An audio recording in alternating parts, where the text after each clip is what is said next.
Hola, soy el profe Claudio y hoy vamos a ver la descomposición en factores primos, una herramienta bastante útil cuando tu profesor no te deja utilizar la calculadora. Bueno, para empezar la descomposición en factores primos necesitamos entender rápidamente qué es un número primo, solo como recordatorio. Primero, dentro de los números naturales, que son los que utilizamos para contar, es decir, a partir del 1 en adelante, vamos a tener tres clasificaciones. El 1, la unidad, que es un elemento básico para el conteo, y los dos conjuntos principales, que son los números primos y son los números compuestos.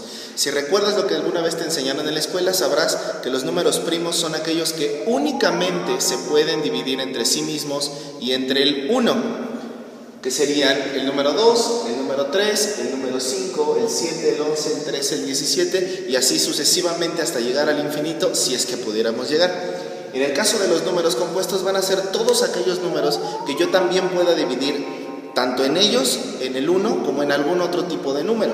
Por ejemplo, el 4 lo puedo dividir entre sí mismo, lo puedo dividir entre el 1, pero también lo puedo dividir entre el 2. En el caso del 6 o del 8, los puedo dividir, además de entre sí mismo, los puedo dividir entre 2. Sin embargo, el 14, aunque es un poquito más grande, también cumple esta condición de que lo puedo dividir entre 14, lo puedo dividir entre el 1, pero también lo puedo dividir entre 2. Todos aquellos números que yo los pueda dividir entre algún otro número van a ser considerados como compuestos. Si tú necesitas una definición sencilla, te la digo. Los números primos son aquellos que únicamente se pueden dividir entre sí mismos y entre el 1, y los números compuestos van a ser aquellos que puedas expresar como la multiplicación de dos o más primos.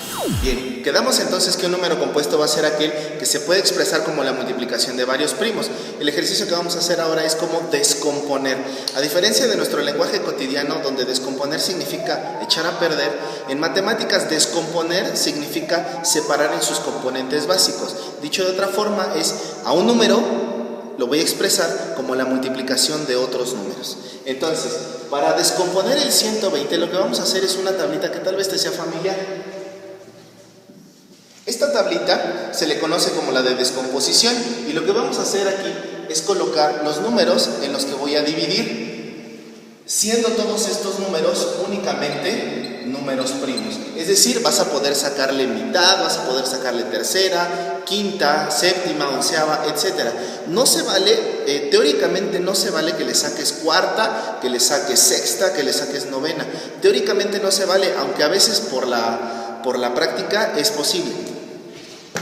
En el caso del 120 voy a sacarle mitad, entonces voy a escribir 2 y divido 120 entre 2, me queda 60. Saco otra vez mitad, 60 entre 2, me queda 30. Otra vez mitad, 30 entre 2, me queda 15. Recuerda que cualquier número que termine en 5 tendrá quinta, entonces 15 entre 5 me da 3 y 3 entre 3 me da 1. Cuando yo llego al 1, quiere decir que he llegado al fin de la descomposición, y para escribir este número como la multiplicación de varios primos, digo que el 120 es lo mismo que 2 por 2 por 2, 2 por 2 por 2, por 3, por 5. Recuerda que las buenas costumbres en matemáticas es escribirlos en orden creciente. Además, si también recuerdas, cuando tengo un número multiplicado por sí mismo, ese es el concepto de una potencia.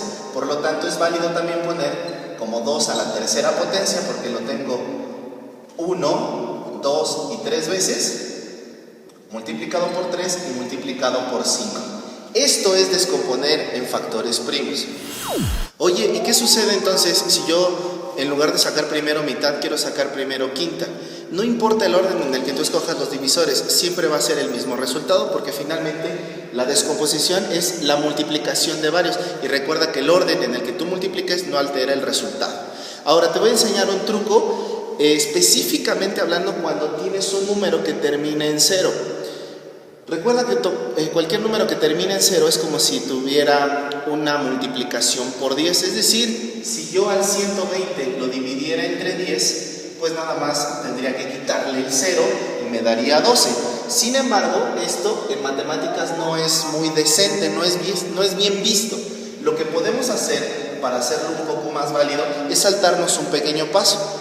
Si yo comprendo que este 10 es como multiplicar 2 por 5, entonces en lugar de escribir 10 voy a escribir, le voy a sacar mitad, me salto un renglón, luego saco quinta y esto es el 10. Por lo tanto, nada más me quedaría 12. Es decir, ya no piensas o no gastas el tiempo en dividir 120 entre 2 y ese número que te dé, que a pesar que es fácil, dividirlo entre 5, es decir, es agilizar un poco más tus multiplicaciones y tus divisiones. En matemáticas todos estos truquitos te van a ayudar a hacer más rápido las operaciones y sin depender de la calculadora. Bueno, entonces vamos a hacer el 120 utilizando este truco. Tengo el 120, como termina en 0, le voy a sacar décima, únicamente cancelo el 0. 12 le puedo sacar mitad, me daría 6. Se me antoja sacar de tercera, tercera sería 2. Y por último, mitad 1. Si yo respeto el orden creciente de los números, puedo ver que tengo al 2, 1, 2 y 3 veces. Es decir, que el 120 es lo mismo que 2 a la tercera potencia por el 3 y por el 5. Si te fijas, es exactamente lo mismo. Vamos a hacer otro ejemplo. Vamos a hacer un último ejemplo, el 210. Vamos a utilizar lo que te acabo de enseñar, aprovechando que termina en un 0. Le puedo sacar décima. Entonces tendría mitad y quinta, que eso sería el 10. Entonces únicamente cancelo el 0 y me queda 21. 21 es múltiplo de 3 y es múltiplo de 7. Da lo mismo entre cuál lo dividas primero. Si yo divido entre 3, me va a dar 7 y séptima 1. Mi resultado va a ser que el 210 descompuesto es lo mismo que 2 por 3 por 5 y por 7. Bien, espero que este video haya sido de tu utilidad. Yo soy el profe Claudio y te recomiendo que revises este video las veces que sean necesarias, porque más adelante voy a hacer algunos otros videos en donde vamos a hacer suma y resta de fracciones, incluso factorizaciones, donde este tema va a ser muy importante. Hasta la próxima.